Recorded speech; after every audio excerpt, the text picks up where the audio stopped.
The Spinoff Podcast Network. Are you making the most of your KiwiSaver investment? Generate is an award-winning KiwiSaver provider with a track record of strong long-term performance. Making a smart decision now could add tens of thousands of dollars by the time you reach retirement. Book a no-obligation chat with a Generate KiwiSaver advisor today at generatekiwisaver.co.nz/get-advice.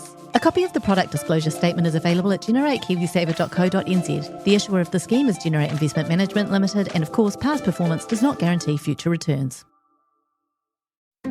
I'm Toby Manhire, and this is Juggernaut, the story of the Fourth Labour Government, a podcast in 6 parts. Doesn't give my opponents much time to run up to an election, does it? This nation is at risk. What do you think you're up to now, you perverted little liar? I could smell the uranium on it as you lean towards it. There's a radical overhaul in the history of New Zealand's administration. Juggernaut, the story of the Fourth Labour Government, made with the support of New Zealand On Air. Listen now on the Spinoff or wherever you get your podcasts. We should get into it while you've still got power on your computer, Ben. Yeah, let's do it. Try not to run any other apps at the same time if you could. Turn off Snapchat. I'll turn off uTorrent. We'll turn off VLC. Oh my God, what is all this? Is this the dark web? It's the intellectual dark web.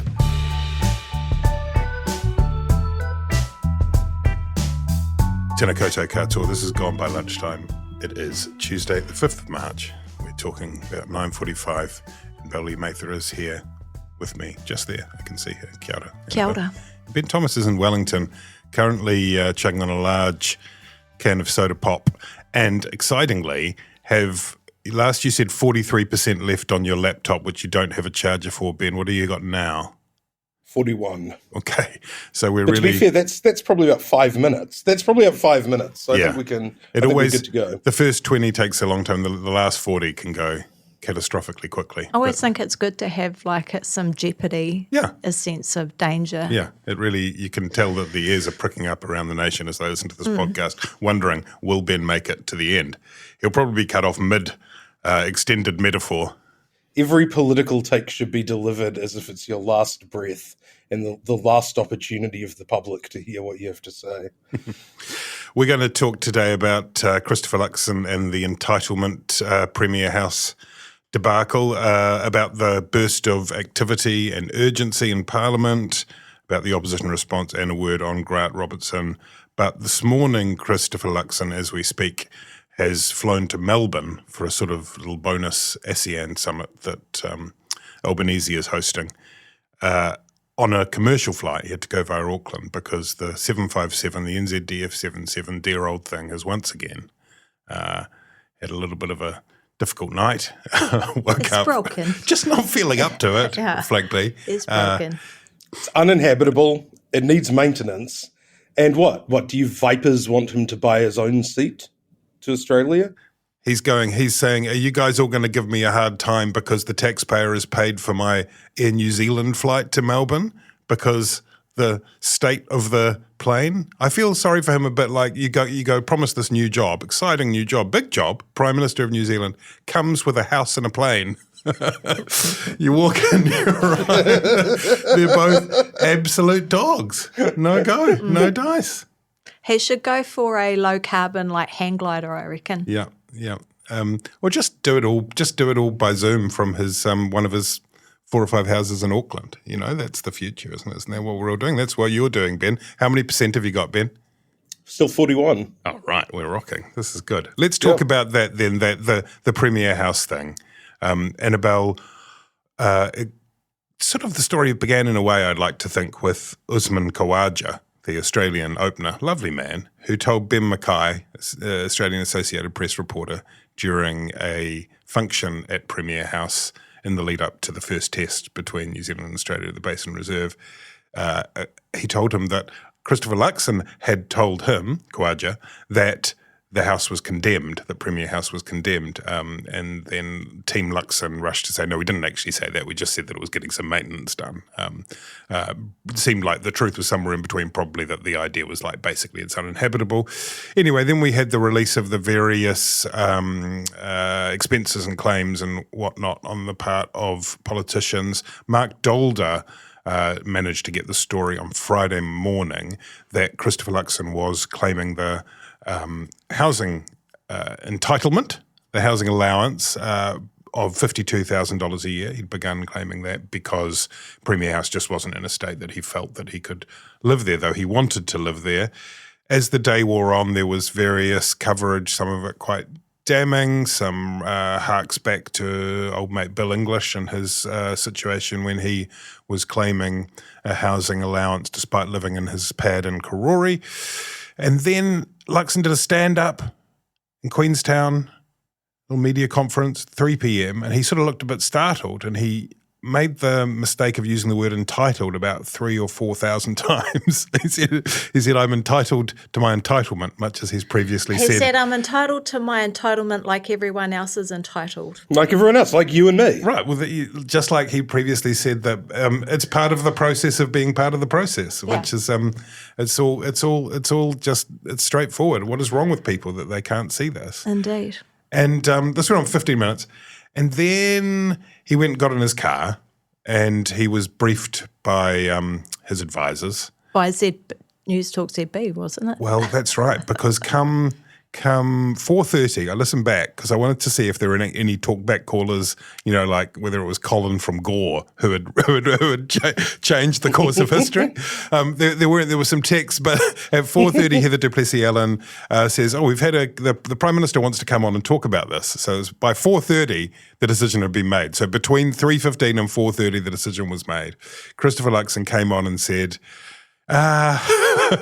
look, it's clearly a distraction. I was being briefed. I've been told that you, Heather, and Kerry Woodham had been talking about it, and the talkback radio has spoken. He said, it's of the talkback, by the talkback, for the talkback, and this has become a distraction, and he would not be claiming the entitlement to which he was entitled. No go. I'd love to use a cricket pun, but I haven't got any. I don't know anything about cricket. But what I can say is that he has tested positive for entitleitis. Yes. And unfortunately was not able to self-diagnose early enough. Yes. It's becoming an unfortunate pattern with him. We've had, the Tesla debacle and this and a few other bits and pieces. And it does make me wonder what sort of advice he's getting. We've had the cut and paste speech at Waitangi, now this. But, and the reality is that Luxon should be able to rely on his own nous to identify how hypocritical this situation would read. The other issue that it raises is how out of touch he is with the lives of our poorest citizens in this country. He's saying that Premier House is uninhabitable at a time when we have people living in cars, living in horrendous emergency housing situations, living in lean-tos and tents all around the country. So it doesn't speak well for the Prime Minister if you're having to listen to News Talk ZB to realise that being entitled to your entitlement at the same time that you're slashing projects in schools, potentially slashing school lunches, slashing benefits is not a good look. That timing, Ben, did make it, as Annabelle says, even more problematic, even more acute in terms of its sense of, walking the talk. That's right. It's time to tighten the belt. There's no more free rides. People are treating New Zealand like a bottomless ATM. All of that. What's going on? What's going on that from a political management point of view, from a risk management point of view, this wasn't stopped? Apart from anything else, he doesn't need the money. There's the old adage, the old WWJKD, what would John Key do? What John Key did is he strained in the other direction such that Michael Cullen's rich prick thing didn't land. And I think I was reading somewhere reminded that he would pay for Brona's fares overseas. He donated some of his income to charity. He wanted to make it super clear that he was not suffering from entitleitis. Clearly far more self-aware. I think Mad Chapman write this in her piece on that, you know, Key always struck you as the guy who'd shout your dinner or shout your drinks, and Luxon, you know, he's increasingly sort of seems like the guy who will like text you afterwards to be like, oh, here's my bank account number to just get your share. Like, yeah, and look, part of me sort of puts it down to the kind of, you know, he comes from business, he comes from being a chief executive. Your pay is, you know, the pay and entitlements are just sort of part of the job. But chief executive pay is something that gets scrutinized by shareholders, you know, and share packages and things like that. So I think it's just a much more sort of prosaic kind of part of his worldview where he sort of thinks, and, you know, he's not wrong, that, you know, you shouldn't be made worse off by having a job. It shouldn't cost you money to have a job. But which you could agree with, except that he doesn't even have a mortgage on that place, eh? Well, this is the thing. It just makes it's in a way, it's kind of like when I when I was a kid at primary school, I thought the kid whose parents owned the dairy was so lucky because they had all this fizzy drink and ice cream and chocolate. And they were. And you know, you don't see the other and you of course don't see the other side, which is that's not theirs. They're just, you know, they're selling it. They have debts, they have overheads, and you know, and Luxon, there is an opportunity cost if he's just taking the 52 grand, giving it to another private landlord, like say the Green Superannuation Fund, renting a house off them. Then he's missing out on that rent he could have collected from his own palatial apartment. Now, whether he would have been collecting it or whether that would have just been a place for his kids to stay in Wellington when they were there or whatever, I mean, I don't know. But yeah, the problem is trying to explain that to people that, you know, oh, well, actually my seventh house does have an economic value to me to rent out if I'm not in it, even though it's mortgage free. You know, explaining that to most Kiwis, especially under, you know, the current kind of crippling interest rates, the cost of living, all of that kind of thing, and the fact that ultimately we're footing the bill for the 52 grand. It should have been obvious. People have talked about the advice, and, you know, it's always difficult to kind of speculate on that, because whenever, you know, I speculate out loud about something like that on this, you know, you always hear from somebody going like, you know, actually that was me, and, you know, the reason was this, and it was a good call, you know. But the only thing I can put it down to is that he was traveling, he was in Queenstown, he was probably getting text after, I would guess he's getting text after text after phone call from people like Nicola Willis, who was on the 9th floor when Bill English faced a similar kind of travail working in John Key's office, Chris Bishop, who was a ministerial advisor at the time, Julie Ash, I think she was in the firmament in Wellington somewhere, the deputy chief of staff. All of these people, you know, would have been flashing high alert, you know, klaxons going off. And I think maybe it's just the distance or the you know, he's far enough away that he's like, oh, no, it's fine. I'll get through it. I'll just bat it away. You know, and it was only sort of after, unfortunately, you know, to extend Annabelle's metaphor, he didn't self-isolate. And unfortunately, he went out there and managed to double down at least one more time before. Well, I guess he should have been inoculated in advance, shouldn't he? I mean, that's the point, isn't it? That you kind of I mean, it's easy to be disapproving and patronising after the fact, isn't it? But is that a hard thing to see coming down the slipway? Is that hard? Patronising and disapproving before the fact, to be fair. Yeah. The thing is, I wondered to myself when he was doubling down, I actually second guessed myself, and I thought, fuck, maybe the world has changed. You know, it is you know, almost 14 years since Bill English faced this problem. He got absolutely roasted, got crucified. It wasn't a matter of batting it out for a couple of days. It went on for weeks.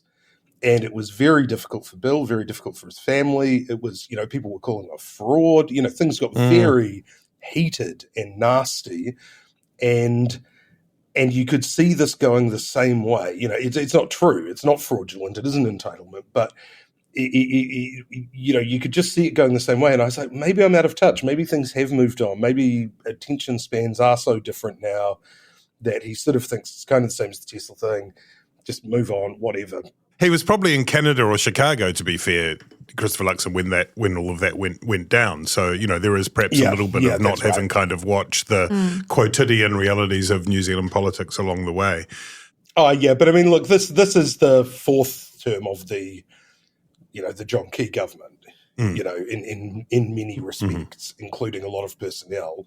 And I can only put it down to Luxon was just sort of seeing this concern coming and going, it's no, that's fine. The thing is that he's almost a victim of his own success, because he delivered that line, we won't stand for treating New Zealand taxpayers like a bottomless ATM machine, which is a line that, absolutely hit the spot with a lot of people. And so when you're delivering pearlers like that and then at the same time pulling $1,000 a week to live in your own house, that's part of what undid him, I think. Absolutely. And I mean, weirdly enough, if there were work underway at Premier House in the apartment, then I think it would have been all right. It would have been, well, he's got nowhere else to live. The fact that he could live there, not in comfort and not in nice decor, but he could live there, be like kind of have to get together the cutlery. Lots of the knives would have like spotting marks on them and stuff, when you move into one of those places. Would have been a lot like that. But he would have been able to stay there. Just finally, it is interesting how the Premier House discussion has now sort of taken on a life of its own. And so in a way,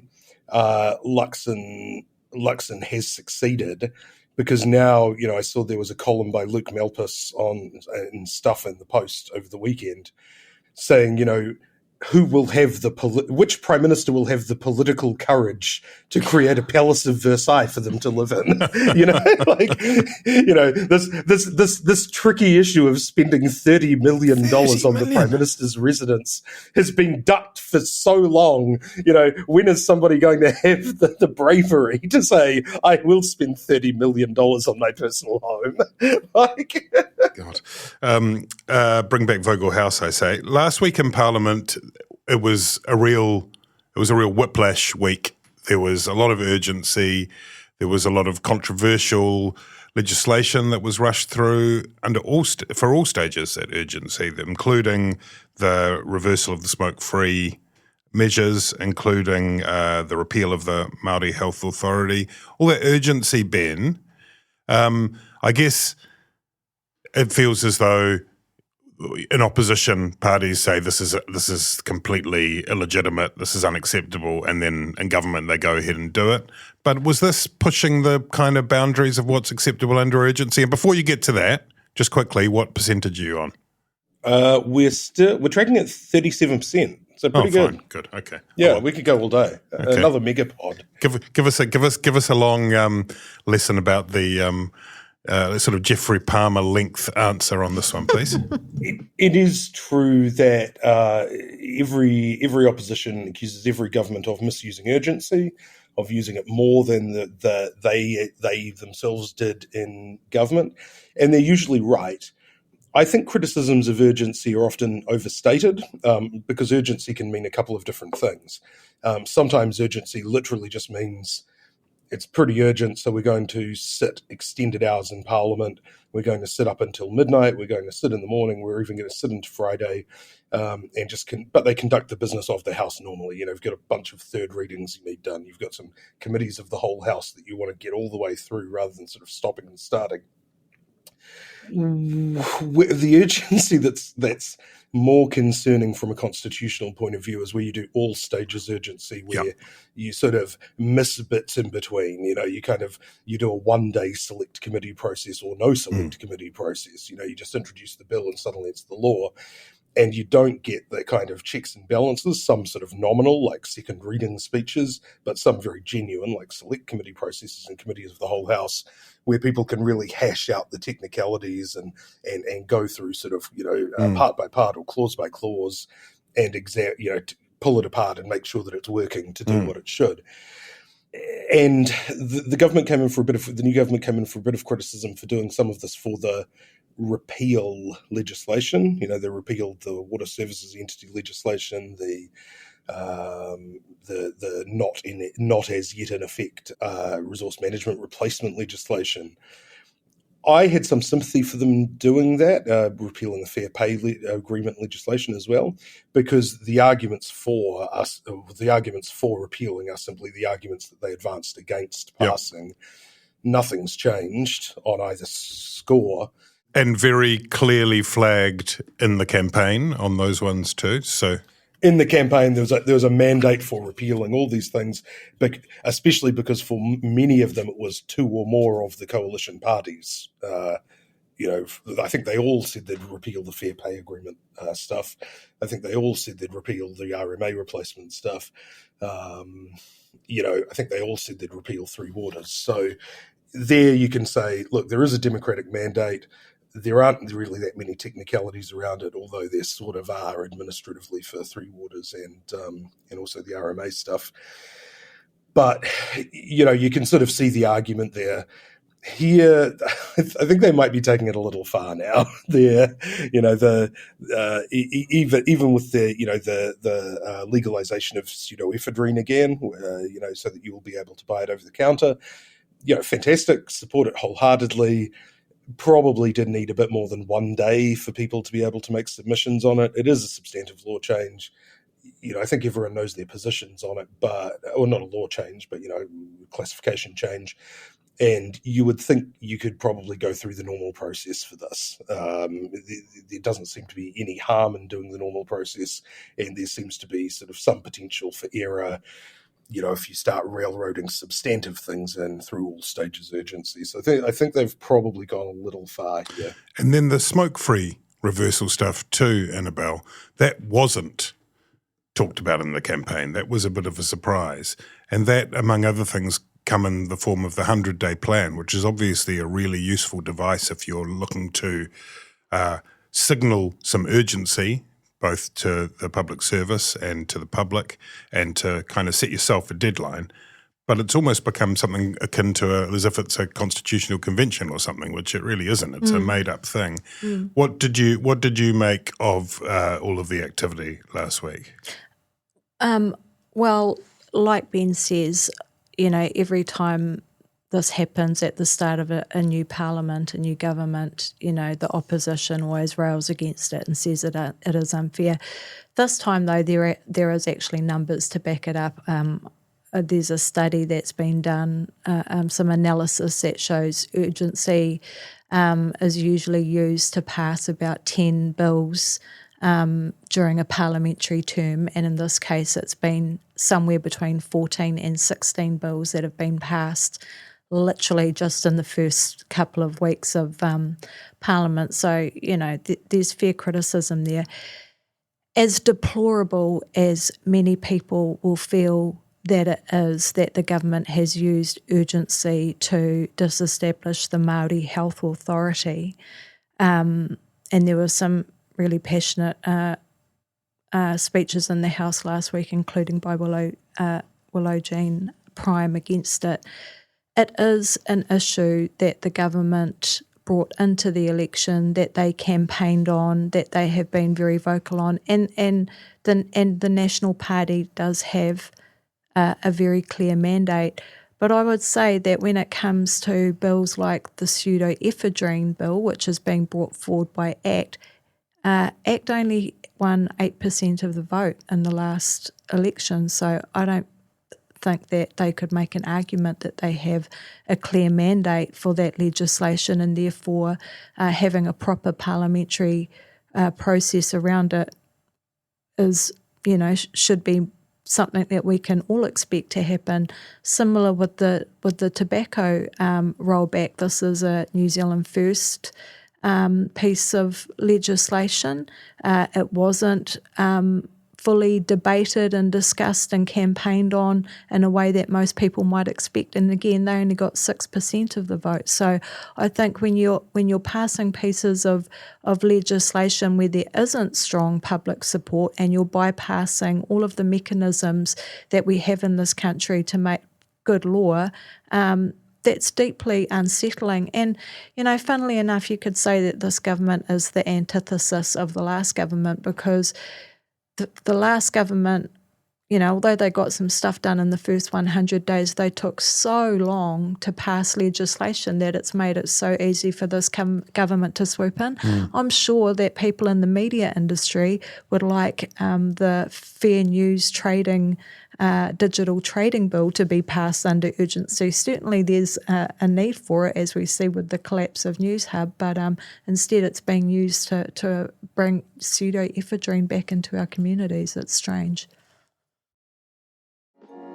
Kia ora, I'm Alex Casey, senior writer at The Spinoff. We wouldn't exist without the ongoing support of our generous members. If you're able to, you can make a donation at thespinoff.co.nz/donate. Are you curious about how business can be better?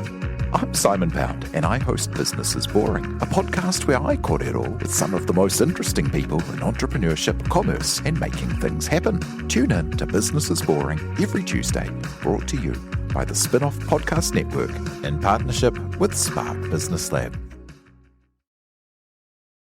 And you mentioned, Annabelle, the speech by Willow Jean Prime. Chris Hipkins was also quite impassioned. There was a good speech from Chloe Swarbrick. Did the opposition find their feet a bit in that week, do you think? I think there were some really compelling speeches delivered in the House, but probably more could have been done afterwards to keep the momentum rolling and create a bit of a narrative that people could latch onto about what was happening in Parliament last week. So, great to be good in the House, but you kind of need the follow-up outside of the House because not everyone is sitting around watching Parliament TV. Yeah, I wondered that too, Ben, whether the opposition missed a trick in terms of kind of calling it something or other weak and, tying a bow on it and saying this is the character of the government you're dealing with, so on and so forth. The sort of somehow, even if it's coming together across those three parties of opposition and creating that dreaded word, the narrative, in order to cast it, tie it together as something that sums up the government as a whole. Yeah, I think they're making a reasonable effort on the individual issues. I think it's probably my suspicion is it's probably a good idea for Labour to, in terms of, I think we talked about this a few weeks ago, not barking at every car. Right now you'd say there are many, it's a motorcade. There are a lot of cars to bark at because of the sort of quixotic nature of the coalition agreements. But I don't know if the Māori Health Authority is a winner for Labour. I think that the Māori Party and the Greens, Māori Party in particular, really kind of dominate that space. Once you get beyond the slogans and you have to actually explain what you're losing with the Māori Health Authority, because it was so new, because it had some pretty poor evaluations, because it was still really kind of trying to find its feet and not even getting money out the door. It's hard to articulate what you've actually lost or what the impact is. And so I don't necessarily think it's too bad for Labour to, make some noises, get, Willow Jean primed up, so to speak, but to kind of otherwise let it go through to the keeper. I think they, at this stage in particular, they'll get further just go, with things like Premier House and the housing allowance. The other kind of big story of the week last week, Annabelle, was the shock announcement that Newshub will close in June. That Warner Brothers Discovery says it can no longer stomach the losses from the news operation, the entire news operation, and a good chunk of local programming beyond the news operation is going to come to an end, which is kind of shocking on a, obviously, it's not, I don't think, too self-indulgent to say that all of us have friends and colleagues who work there and so on a personal level. It's really awful for a large group of people, 250, 300 people. It's also a political issue or a democratic issue when you, at a stroke, remove, I don't know, something close to maybe a quarter or a fifth of the media output of the country. You return to a scenario likely which we haven't seen since 1989, and one which is kind of astonishing in a first world country to have only one major TV news operation, and for that to be owned by the state. Yeah, and that's before we talk about, how important TV3 has been in terms of Māori journalism, Māori broadcasting. They were the ones who commissioned, the first to commission Pukana, one of the most influential Māori language children's shows in Aotearoa. The countless number of Māori cameramen and editors that came through their ranks, being Whakaata Māori's first partner. When Māori television was set up, TVNZ didn't want to know us, didn't want to give us access to their news library, and they joined forces with Whakaata Māori. They commissioned the hui. So they've done a lot over the years, not just in terms of plurality of voice and including diverse voices. But yeah, it's actually not shocking. This has been on the cards for a long time. It's no secret that, right from the time basically that they lost Home and Away as their lead-in show for the news, that it's been really tough going at TV3, and they have innovated in every way possible. So for the response from the government to be that it was about a lack of innovation,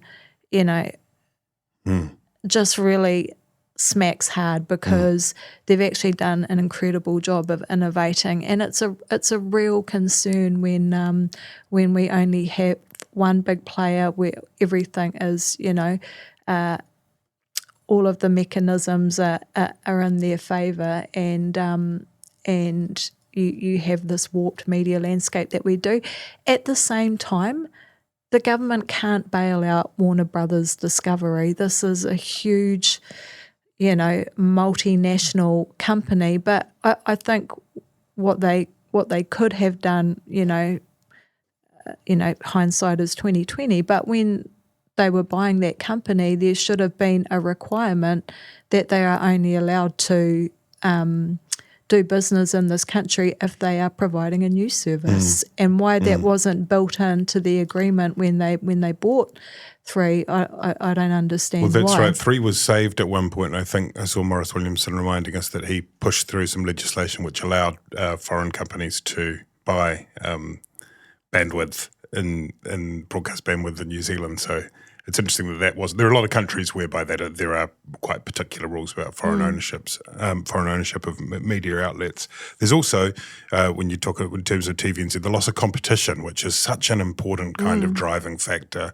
People who remember those days say how much TVNZ lifted its game and that's just the nature of things, and we all do that in our own ways. I would commend people the latest edition of the Fold podcast, in which Duncan Grieve talks to Mark Jennings, who of course was at TV3 MediaWorks for decades, and now at Newsroom. It's a really fascinating discussion about what we stand to lose. There's also attention put on the political response, and Melissa Lee had a full 15 hours and overnight to think about it, and then managed to come out and look remarkably unempathetic, seemed to imagine that Sky News was a separate organisation rather than the fantastic Eric Young fronted service being provided by Newshub, so that's endangered too. And just sort of not really kind of. Joe Moyer on RNZ this morning said that some ministers seemed like they needed to turn their political radar off and on again, and it seemed to be an example of that. It's interesting because for a long time I think the industry has looked at Melissa Lee as the minister in waiting. She is someone who performed very well in opposition as the broadcasting spokesperson, seemed very much across the portfolio, asked lots of tough questions in select committee, all of that stuff. And has a history. Has a history. And when she was appointed broadcasting minister, I think there was a lot of goodwill in the industry towards her, in that she was someone who was looked upon as really understanding and knowing the industry very well. So for her to have responded to this crisis, it is a crisis in New Zealand journalism, so poorly, I think has really surprised a lot of people in the industry. And, the thing is that we don't know what the government's broadcasting agenda is. There's been no communication or, no policy, no blueprint laid down. So, it kind of feels like everyone's sort of scrambling around in the dark trying to find the light switch. Ben, your view on the response from the government? It seems to have been really one of just kind of keep your head down and try and avoid the storm. Yeah, and it could be because they don't really know what to do, more broadly. I mean, in particular, Annabelle's right. You can hear there's a strong case for, subsidizing journalism, state-funded journalism. That was what the somehow controversial BIJF was about. But of course, when it comes down to subsidizing individual organizations, is that the game? Is that, should there be regulation, or should there be a deal with government that, the organizations that exist now are the ones that should be propped up forever? The Spinoff is only 7 years old. Newsroom is what? 9.5. 9, sorry. Nearly 9 10. years. Newsroom's about 6 or 7 years old,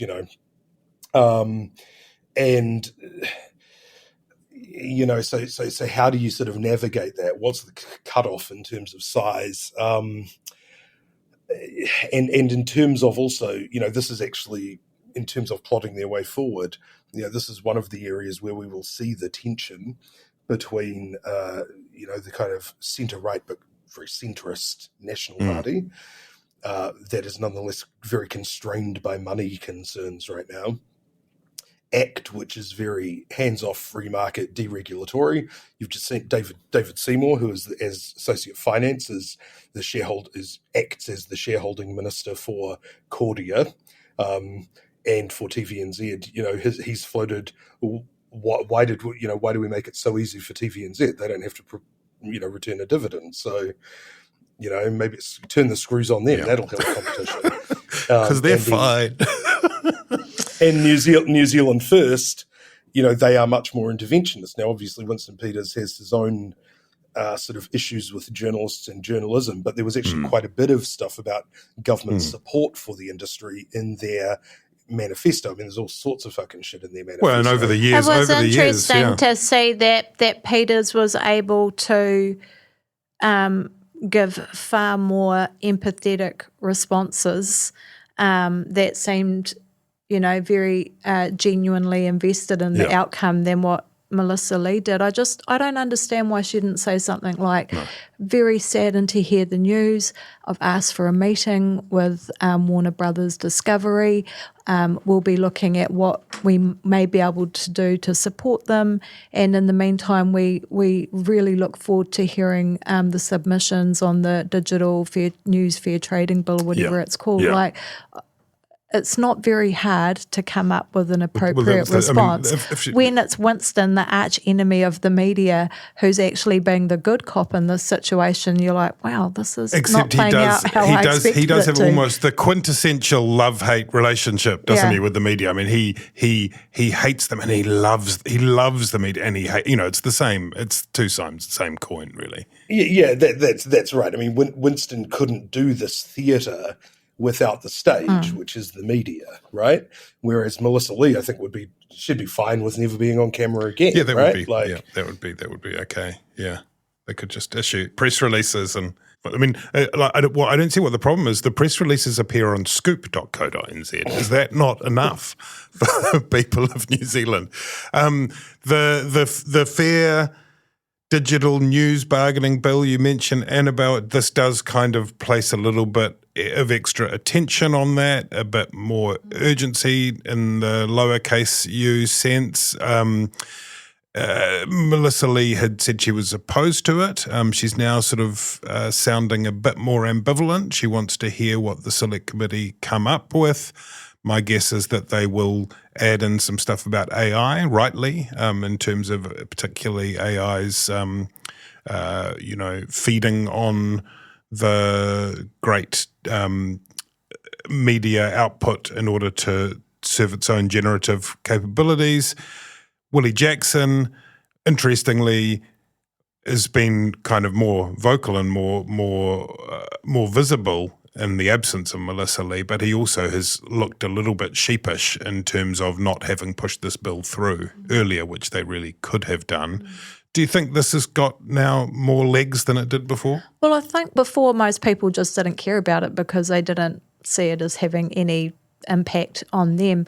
But, the loss of TV, of Newshub, and which is just the start, others will follow. We know that there's all sorts of distressed platforms all across the industry. As those begin to fold, people realise that it actually does have a very real impact on them when they're not able to get access to the news they care about. So I do think it'll put new emphasis on the bill again, and probably more sympathetic ears from the public, bit more emotional investment from the public in the outcome of this. Okay, before we go, a quick word on Grant Robertson. Some weeks ago, he announced he would be standing down. Did he put a date on it? I can't remember. It's maybe the end of the month, and then he's going to have a couple of months off, and then he's going to take up the role of Vice-Chancellor at the University of Otago, where at last he will be paid properly. having had to struggle through, he'll getting something like 600K, which is incredible. But there we go, big job there. Takes on a university in a bit of peril with a lot of debt. Good luck to him. But what he leaves, Ben, is quite a hole in that he's been an integral part of that Labour machine all the way back, really, to the Helen Clark years, where I think he was sometimes referred to jokingly as H3, because, of course, it was Helen Clark, Heather Simpson, H1 and H2, and he was, he's famously credited with having R2D2? Coming up with the student loan. He was R2D2 coming up with the student loan thing in the 2005 election, and also had this a massive influence, both in opposition and in government. He came within a whisker of the leadership in 2 races in opposition, on both occasions being supported by the caucus, but losing out thanks to union support falling the other way. In the second one, I think he lost by like 0.5% or 1% or something to Andrew Little. And then he had an opportunity, of course, to be the leader when Jacinda Ardern decided to stand down, but he too was, having gone through that whole COVID period, no longer had, I guess, the gas in the tank. So it's an interesting story. I kind of, not to necessarily over-dramatise it, but I feel there was a certain tragedy in watching him in the lead up to the election when we had his income insurance policy got thrown on the bonfire, the wealth tax, or the tax switch that he and David Parker favoured, got ditched while Chris Hipkins was in Lithuania, I think. And then finally had to stand there and through clenched teeth say, I've had I've had a road to Damascus moment on GST on fruit and vegetables, and what I called a boondoggle and a joke is now actually a very good policy.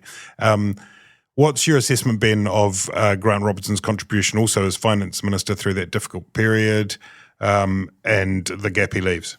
Yeah, I think that will end up being his legacy, similar to Ardern, his performance during COVID, where he moved swiftly. He and the government moved very swiftly to keep the economy afloat, things like the wage subsidy.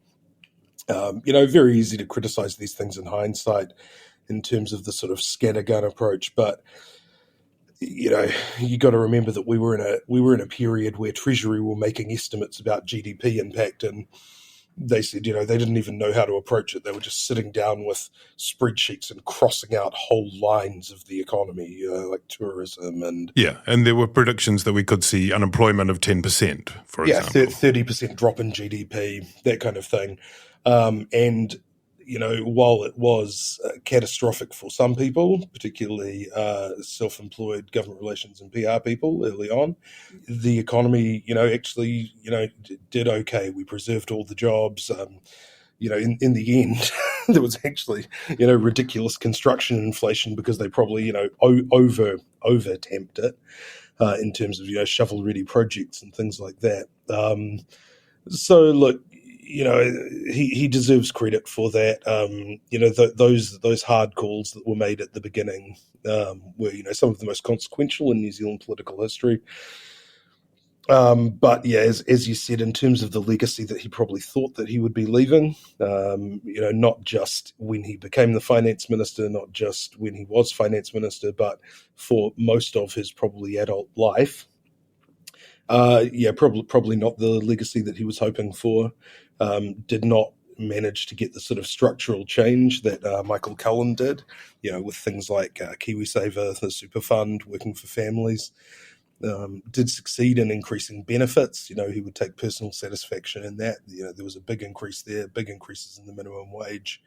Was a reasonably careful custodian of the books for about the first 2 years, and then under COVID just sort of really let it go and continued on that path. So, yeah, very mixed legacy. Labour, in politics, we talk probably a little too much about sort of political skills and political management skills at the expense of, substantive achievements.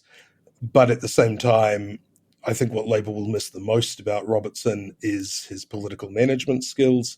They don't have anyone as adept as him left. He really was an exceptionally good political operator. And I think in terms of trying to run attacks on the new government, they will be a bit at sea without him. Well, the proof is in the pudding, isn't it? And all the financial rating agencies say that he did a superb job. I feel aroha for Robertson. I think it would be interesting to imagine what his legacy may have been if we hadn't have gone through COVID, and what New Zealand might be like today if we hadn't have gone through COVID. I do think he missed some tricks. I think, before they were elected government, him and Carmel Sepuloni had made commitments to forgive Wynn's debt accrued through emergency housing and that sort of thing, which he never followed through on.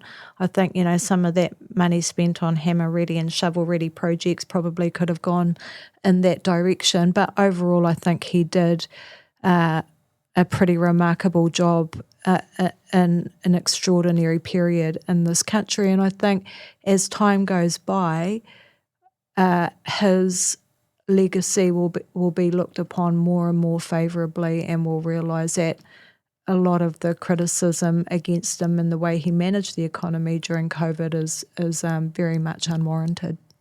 Yes, I mean, my view on this is, as on so many things, is time will tell. Sometimes I also say the jury's still out on that one. That's another thing that I say, another thing I like to say. That's profound. But no, it's true. It also has to be judged in the international context, doesn't it? It will take some time to be able to make an assessment, and needs to be considered compared to countries in similar positions and their responses overall. All right, look, that's good. Just leaves us to get to finally, Ben, where are you at on the percentage on your computer? 28%. Oh, wow. That was easy. Yeah. We could go another hour. Should we go another hour? Yeah. Oh, no. T.I. is shaking his head furiously.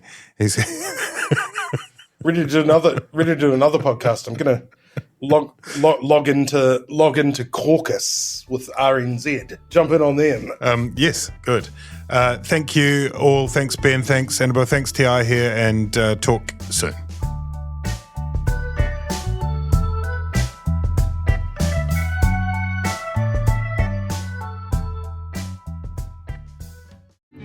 Kia ora, I'm Duncan Grieve, founder of The Spinoff. You can help us keep all of The Spinoff's award-winning journalism free for everybody by becoming a member today at thespinoff.co.nz/donate. Talofa lava. I'm Madeline Chapman, editor at The Spinoff.